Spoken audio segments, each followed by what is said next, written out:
I'm April. And I'm Caroline. And this is your Bloody Happy Hour. Caroline, are you ready for this? This is your newest guilty pleasure. It's the bloodiest part of your week. Did we say something about it also being happy hour? Show did. Because we're about to be sipping on some murder. Hey y'all, we're back. Hey, it's Caroline. No. Oh, go ahead. I just had a stroke, sorry. Oh. By the way, did you know that April tans? And she's, by the way, black.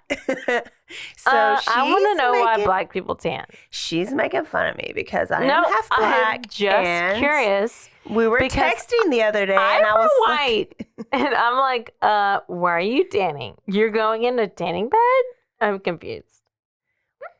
Well, here's the thing. Please tell me. When you are of mixed race like I am, sometimes your tone is very yellow. And my brother used to say I was the same color as his pee. So maybe that gave me a complex. But in the summer, I can get a beautiful golden tan. How do you think us white pale people feel? Okay. I mean, I don't know. I mean, I think that's why white people tan. I would love your color. I mean, but this is like 7 weeks of tanning. But you're black. But my skin is not. So here's the thing. My grandma, lover Florencia Garcia, she's not black. No, she's on my Mexican side. She said, my mom was going to get mad at me. She was like, you know, white people tan to get brown. Yeah. And black people stay out of the sun so that they don't get darker. Yes. Jeez. That's like my friend Stephanie. She's like, give me an umbrella. God should have made everybody brown. Basically. And I was like, well, that is true. People tan or use skin or tanner, self-tanner or spray tan or we're something. Always trying to be tanner. Everybody should have been gold. Yeah, gold. Which is really, I think, is where we're going because there's a lot of miscegenation going on. Excuse me, wait, I don't understand. A lot of mixed, it's a lot of me going on. I don't know what that word is, miscegenation. I mean, we were working on Did you just make that up? No, it's a real word. Look it up. I would, but it would take me about 30 minutes. So, anyways, golden is always what I try to achieve so that I'm not pale. I mean... Or yellow. It's not pale. It is pale, but it's like yellow. And it's... When my brother said I'm the color of pee, I was like, I'm tanning. Well, that's about right. So, y'all, I got a quickie for you. Yes. The best. We love the quickies. Sure. We love the quickies. Only some days. I like them every day. Sorry. I like them every day. I'm not married, so. I've been married too long. I need a quickie, and that is it. Yeah. That is it. So, Caroline brought you a good episode last week, and that was your long one. So, you got a little foreplay, got a good story. Always. Then you got a happy ending. Oh. Or not really. It wasn't a great happy ending. Yeah, no. But now I'm going to bring you to the Family Annihilator. And let me tell you, April loves some Family Annihilators. Who doesn't? Have been obsessed with Family Annihilators. Yeah, you've actually predicted some, which haven't happened yet. Listen, I secretly have a list of people that I know. She has a theory. That I think... Yeah. Will end in some type of family annihilation or at least one murder in the family. Yeah. Like either husband's going to kill the wife and make it seem like it's a suicide or everybody's going to be gone. Yep. And I hate that, but I'm just, Listen, gut instinct. I understand. And I'm usually right. And this is real sad. I'm usually right. Yeah, Caroline, am I right? You were right about my situation, so I'm sure you're going to be right. I mean, yeah. You really are. I really am. My friend Lindsay is like, I want you to meet my guy before I meet him, basically, because I will call him out. Yep. So this is a trigger warning. one for Caroline, because if she doesn't know this story, I do know she's going to maybe have some flashbacks. For you guys out there, trigger warning, this is sad and it does involve kiddos, little bitty babies, like babies. Oh, so if you are happy houring with us, is that a word? It is now happy houring. Yeah. So if it's your coffee, get another shot of whatever you put in your coffee. Espresso. If it's alcohol, take a shot. Yep. Or drink your green tea. It's happy hour. Oh, we are an equal opportunity happy hour podcast, right? Yeah. You don't have to be drunks like us. Is that enough? Yeah. Yeah. No, that's good. Yeah. And it's happy hour. So it's what you do at happy hour. Yeah. And it's Thirsty Thursday. So y'all just happen to know us during this Thirsty Thursday time. It's literally our drink. And just because I drink wine every other night doesn't mean anything. It does not mean anything. Look, I'm putting water in it. I know. So I'm hydrating. Yeah. But I don't hydrate my liver like you do, so. Listen, Longo family murders. Here we go, baby. Okay. Christian Longo. His middle name was actually Michael, and that's a great name, Christian Michael. I've always loved that name. He was born in Michigan in 1974 to devout Jehovah's Witnesses. Oh, hell. Instead of going to church on Sundays, they go to Kingdom Hall on Saturdays, and that's where he met a girl named Mary Jane Baker. And they end up getting married, but Mary Jane's older, so Mary Jane is 25, Christian Longo's 19 when they get married in 1993, okay? But they're not allowed to get married in the Kingdom Hall. Ask why. Why? Because he just got in trouble for stealing, and he stole money to put a down payment for her engagement ring that was 3.5 carats. So they couldn't get married in Kingdom Hall, but they got married anyways, maybe in somebody else's Kingdom Hall, I don't know, or maybe they went to the City Hall. But they bought a house, and this was a big, nice house, and that's when they started to live large. So you got Christian and you got Mary, and they're living large. They are buying expensive electronics, clothes, cars. They're going on these big resort vacations. And everybody around them are thinking these are the Joneses, basically. Like, they are putting on this image that they are rich, basically. Yeah, they're rich. And he even puts on this persona in front of their friends. So he will buy her flowers. He will compliment her. So her friends think that he is like the best. The best husband, the sweetest, whatever. Little do they know, what is about to happen. So he was fake, and I would have peeped him out. I wish I would have known Mary Jane, but I was 12. That's what my sister always says. I'll peep him out. Peep him out. Peep. I would have peeped him out. She said that shit. I'm going to peep him out. I'm like, what the hell? What do you mean peep him? Huh? Peep him. So the theft charge was only the beginning. So because they're living so lavishly, Mary did not know that they were actually drowning in credit card debt. So all these things that they're buying, he's charging and he's charging and he's charging. And he only works for the New York Times. And that sounds like a great job, but it's like an entry-level job. So it's not even great money.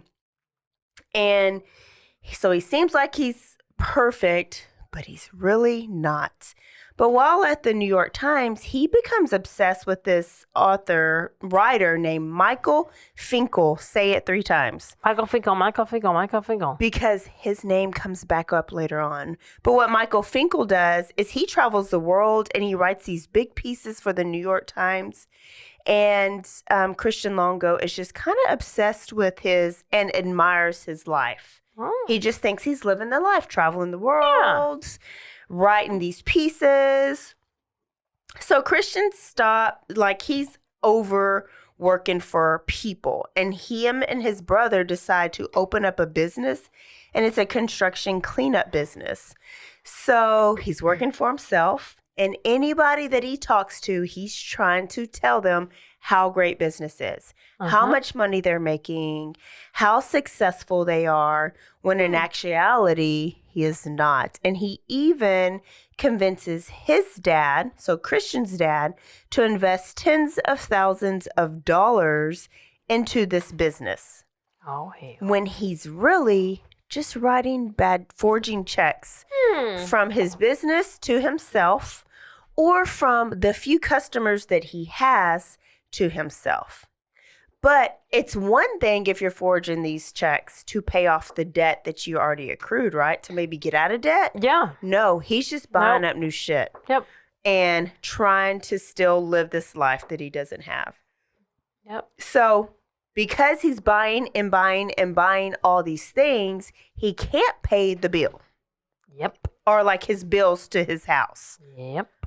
So they ended up having one of their vehicles repoed, but they got a big family of 5, and they have another vehicle, but it ends up having car trouble. And so he goes in, he gets a fake ID.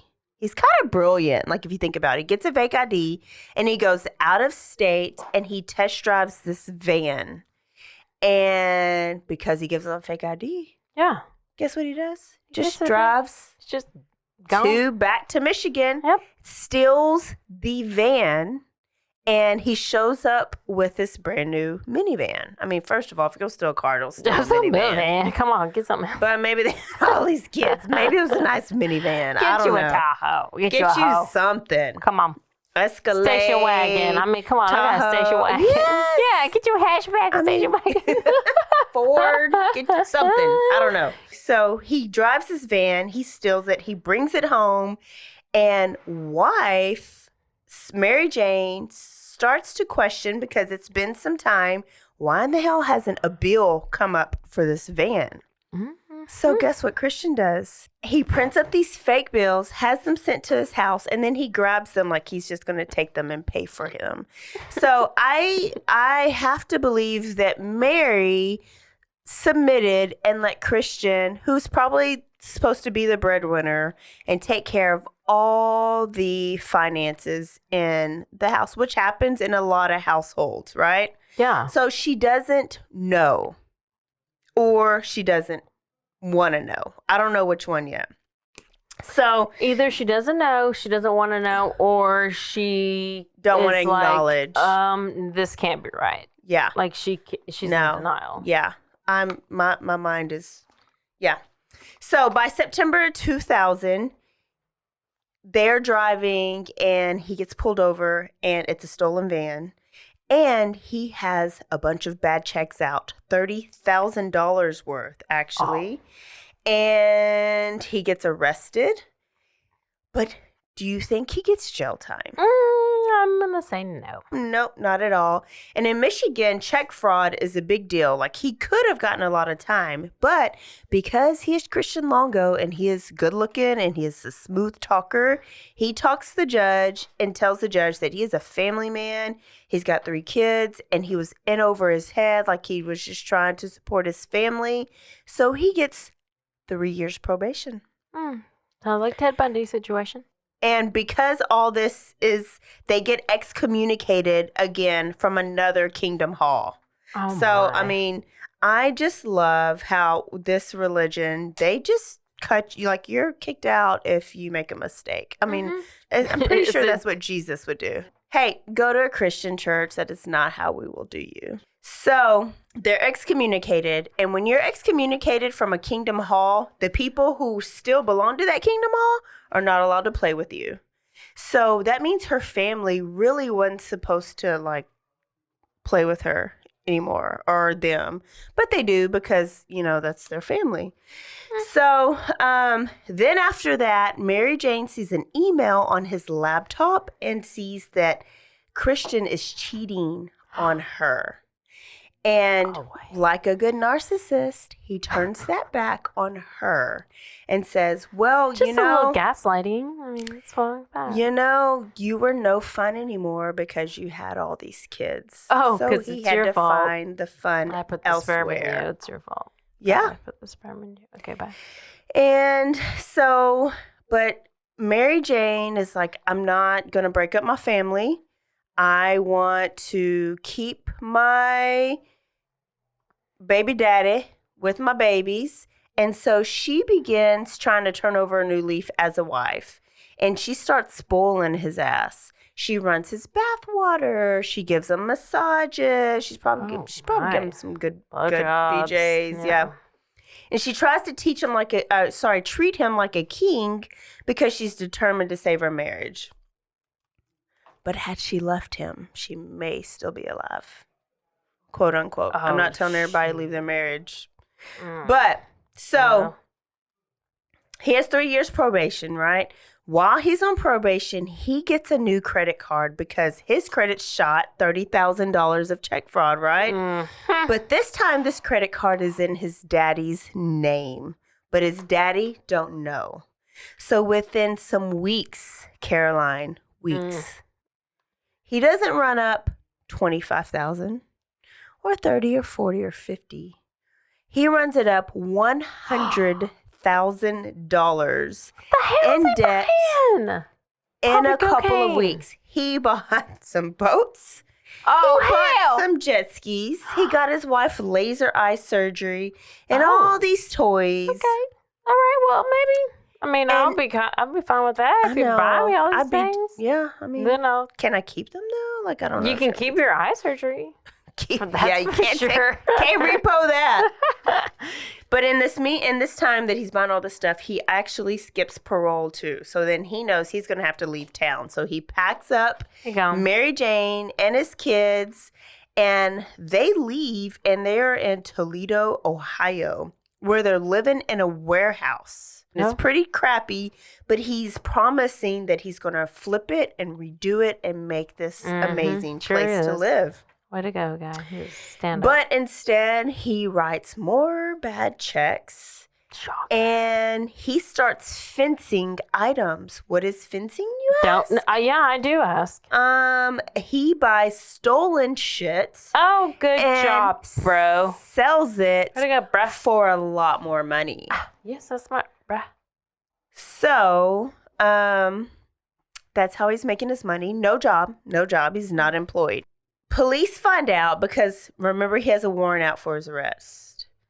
And police find out that where they are, and they show up to this warehouse, but they had just left. Like, I have no idea how he knows exactly when to leave, but he does. And they abandon everything. Their beds are still there. Her wedding dress is there. All the crap that he had wrote bad checks for and bought, like, it's all still there. And now her family has no idea where she is because their phones are disconnected. Okay, so family, who according to Kingdom All, shouldn't be talking to him or worried about him. Yeah. But that's her family. So they file a missing persons report as any good family would. And a couple weeks after that, they get a postcard from Mary Jane. So Mary Jane's family's missing her. They get a postcard. The postcard comes from South Dakota. And all it says is, I can't contact you right now. There's a lot going on. I'll contact you later. Basically, that's not a quote at all because I forgot what it said. But the police see that postcard and say, oh, well, she's grown. She knows what she's doing. We're going to close this missing person case. So they do. So people are now no longer looking for the Longo family. And her family now doesn't know where she is because they haven't heard from her. So they leave Ohio. And since then, they have just been going from town to town, living in crappy hotels and staying at campsites. So you thought they would have hit their low. Or like Christian would have thought he hit his low. Yeah, you never know. And they end up in Oregon, but they are living in this amazing condo on the river. How? Because he's only working at a Starbucks making $7.40 an hour because he has no good credit, no good experience. He hasn't worked. He's been fencing and writing hot checks, right? Mm-hmm. He's got a business that went under. So, but he's such a smooth talker. He talks the landlord into renting this condo out to them, even though his full check wouldn't even pay the rent on this condo. So living on this condo, working at Starbucks for minimum wage. He doesn't even have enough money to feed his family. And Mary Jane has to start going to food banks to get food.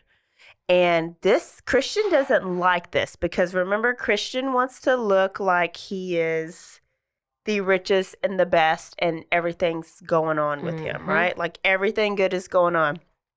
So he's even telling the people that he works Starbucks with that he doesn't even need to work there, that he only works there because he likes the coffee. Oh, yeah. That's nice. So, yeah, I just got this job because I like to drink their coffee, not because my family's starving. So, there's that.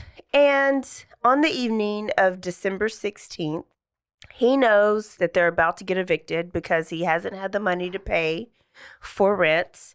And he decided that this is going to be the end. On December 17th, the kids are marked absent from their daycare, and Mary Jane doesn't show up to her job. On December 19th, this is 2001, there's a fisherman fishing off this bridge, and he sees something floating in the water. Oh, wow. He calls the police, and when the divers retrieve it, it's the body of a 4-year-old boy. There was no trauma to the little body. So the police thought that maybe he wandered off. Like maybe he got away from his parents, wandered off, fell off the bridge, and drowned. So they were like, there has to be a missing persons report out or something on this kid. Well, they investigate, and there's no missing persons report. So then they begin to knock on the door, and they post flyers of pictures of this little boy. And one person recognizes him. And this lady, her last name is Thompson. She actually worked at Starbucks with Christian. And she recognizes the boy as Zachary Longo because she befriended Christian, and she actually babysat for them on occasions. Can you imagine being a babysitter for this family that you think is this great all-American family? I can. And then you see their face on the news. Yikes. So she identifies the body, and she's in the police department, and she's telling the police about Christian Longo and his family. And the police decide to go do a welfare check. And they're arriving at this nice-ass condo on the water, and they begin to wonder, how in the hell can Christian afford this condo on $7.40 an hour? The house was undisturbed, nothing was missing, and there was no clue of where they might be. So they issue a statewide manhunt for Christian, the wife, and there's 2 other daughters that nobody has found. And then in the meantime, they sent divers back to where Zachary was found. Just in case. These are good investigators. Like, Oregon police is doing what they should do. So in the water, brace yourself, they find 3-year-old Sadie. She had a pillowcase full of rocks tied to her ankles to weigh her down. And a little bit further down from her body was a second pillowcase of rocks that was probably used to tie down Zachary's body. So Zachary had to have his legs like got untied, and he was able to float. It's terrible. But there was still no sign of Christian or Mary Jane. And I remember reading that had Zachary's body not come untied, they would not have found them for years, probably 10 to 15 years, because of how the tide flows in that area. Oh, my. So this guy was smart. I think he really knew what he was doing. Okay, so there's 2 of the kids right there. There's still 1 kid left, and then where's wife? So, I mean, this hits the news station, and so tips start coming in. And one man reports that he saw a man in a van near the bridge, and the description matches Christian Longo. So he just happened to be driving, and he pulls over because he thought Christian needed help, and he describes the van. It's Christian's van. Yeah. The Longo family van, and he describes a man, and he describes Christian. Well, on December 27th, divers decide to go back into the water, but they're going now at near where their condo is.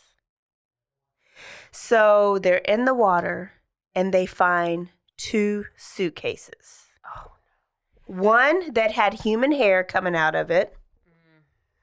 And it contained 34-year-old Mary Jane. She had bruising around her neck, resembling hands from strangulation. And the second suitcase was 2-year-old Madison, along with some clothes and a set of dumbbells to weigh her down.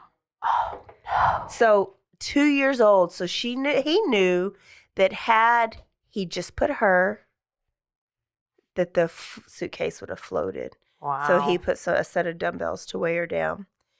And then Christian Longo was gone in the wind.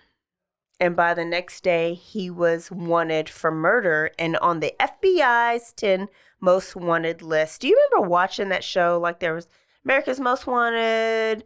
Then there was FBI's 10 most wanted. So he was on there. Wow. People were looking for him. And they start getting these tips, right? And they figure out that what happens is he takes credit card receipts. He steals credit card receipt from when he's working at Starbucks, and he buys these airplane tickets, and they figure out that he's going to Cancun, Mexico. So that is crappy because now they have to work with Cancun, another country with Mexico, to try to get Christian Longo into custody. Yeah. And when they get these calls and they get these tips in, people are not calling and saying Christian this, Christian that. They're saying he's going by the name Mike.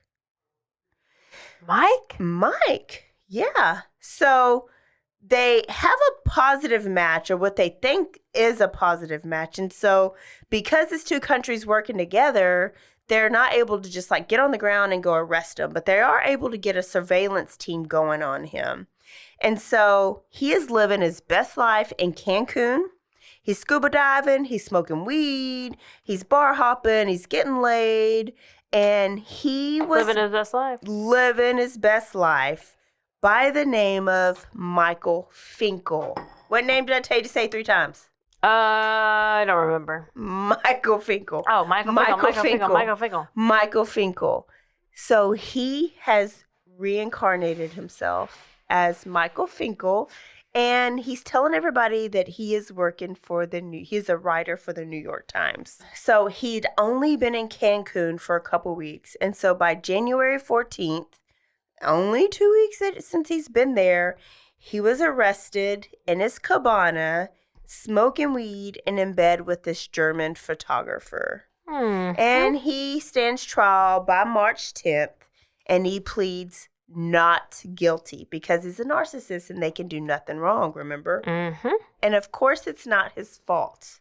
Guess whose fault it is? His wife's. His wife's fault. Oh. He says that he came clean about all his bullshit about bad checks and skipping probation, and they had this big argument, and that he left and went to work, and when he came back, 2 kids were missing. And that he saw one of the kid, little Madison's body, who's looked lifeless, and in a fit of rage, he strangled his wife, Mary Jane, because he was mad, because Mary Jane killed his kids. And then that's what Chris Watts said. Exactly what he said. Yes, yeah. That's what they say. And that he finished off Madison because he didn't want Madison growing up knowing what happened. Okay? So it's so typical. So typical. And I'm so glad the jury did not buy this.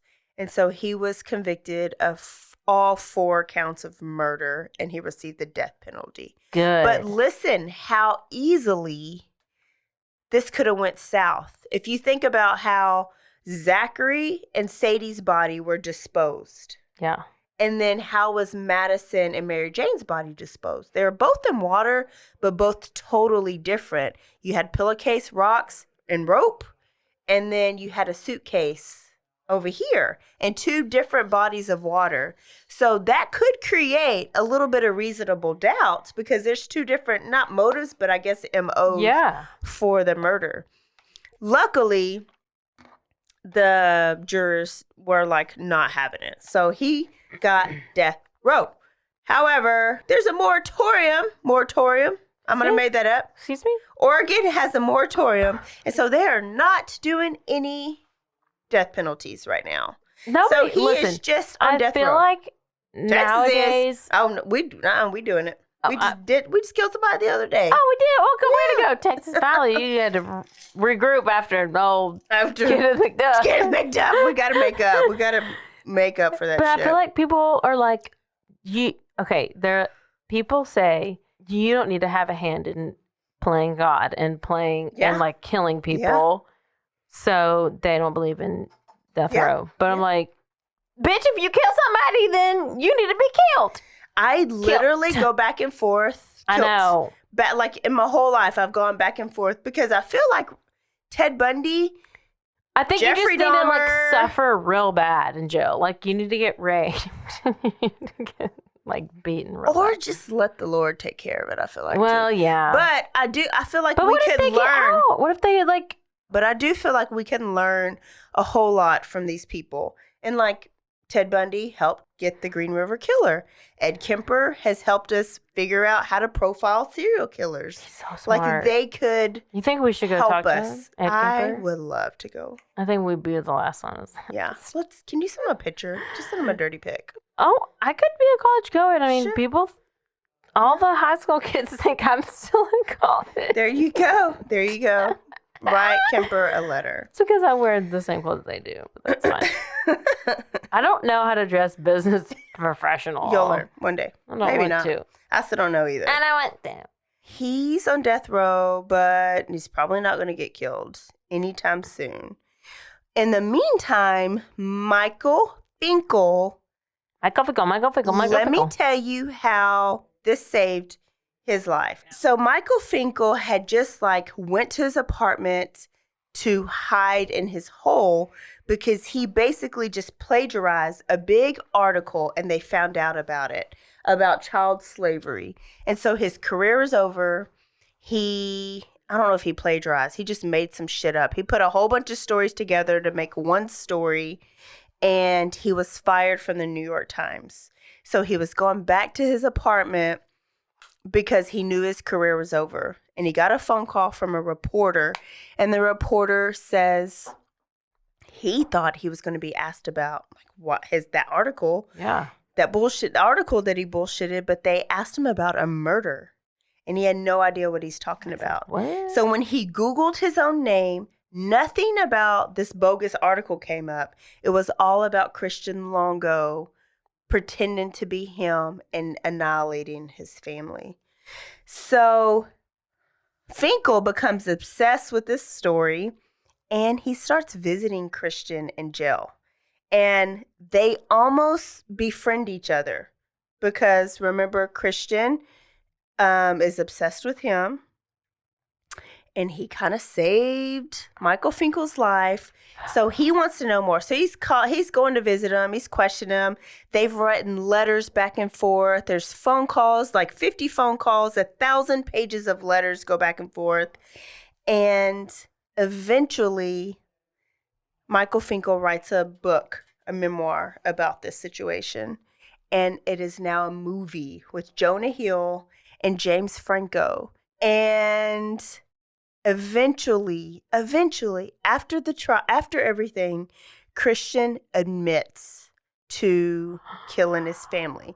Because remember, he had been pointing it back at his wife, pointing it at his wife. And Michael Finkel was like, tell me the truth, tell me the truth, tell me the truth. So here is Christian's story. He was stressed with having to take care of such a big family, and it was too much, and he couldn't do it, and he needed to send them to a better place. So he said that after he got off of work, him and Mary Jane were making love, and he realized this was the perfect opportunity. So he wrapped his hands around her neck and strangled her. Then he strangled Madison, 2-year-old Madison, but said he did not like the feeling of the 2-year-old's throat in his hands. It was too upsetting, and he didn't want to do it again. So strangled them too, and then he packed their bodies into suitcases and threw them into the water while he figured out what to do with the other children, okay? He told Finkel that he took Zachary and Madison into his minivan while they were asleep, like Christian Watts, and buckled them into their car seats. Why? You're about to kill them.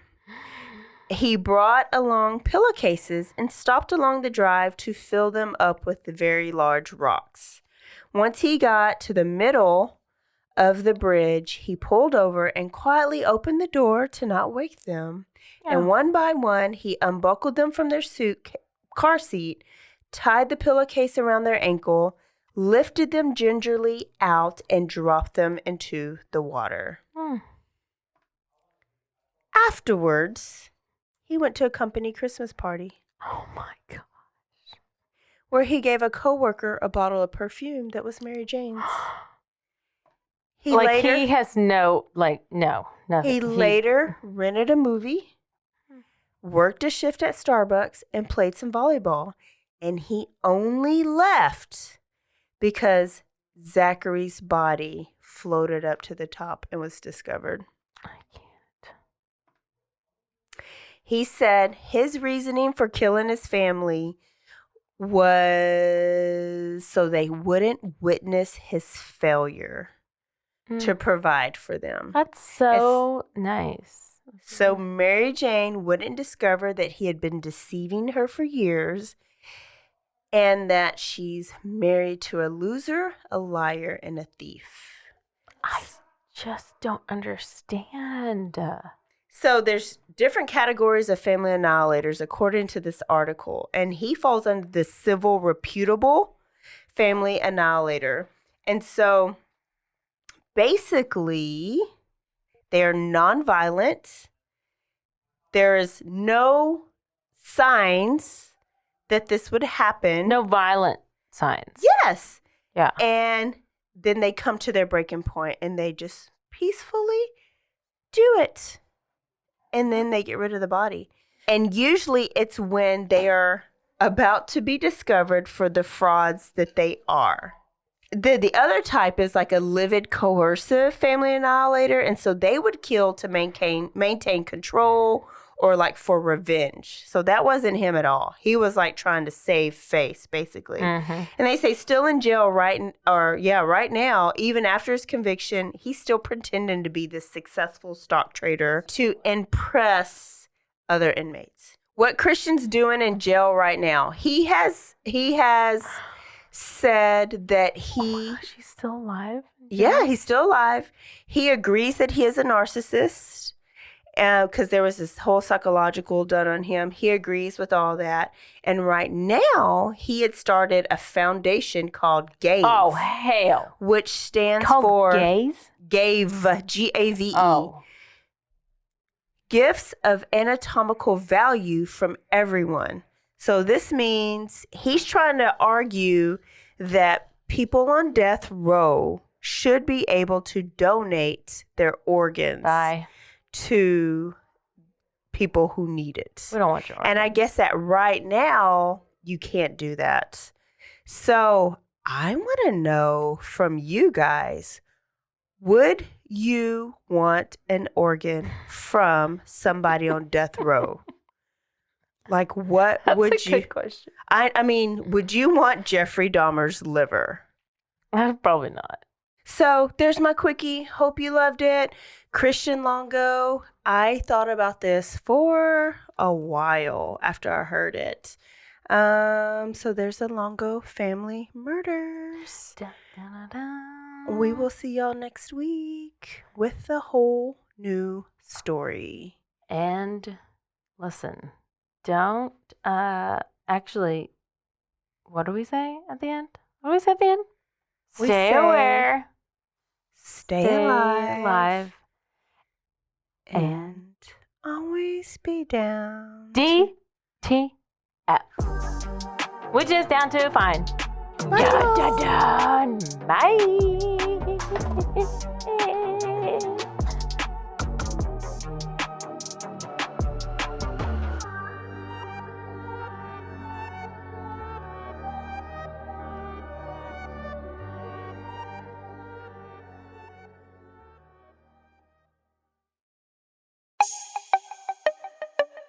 This has been a Rogue Media podcast.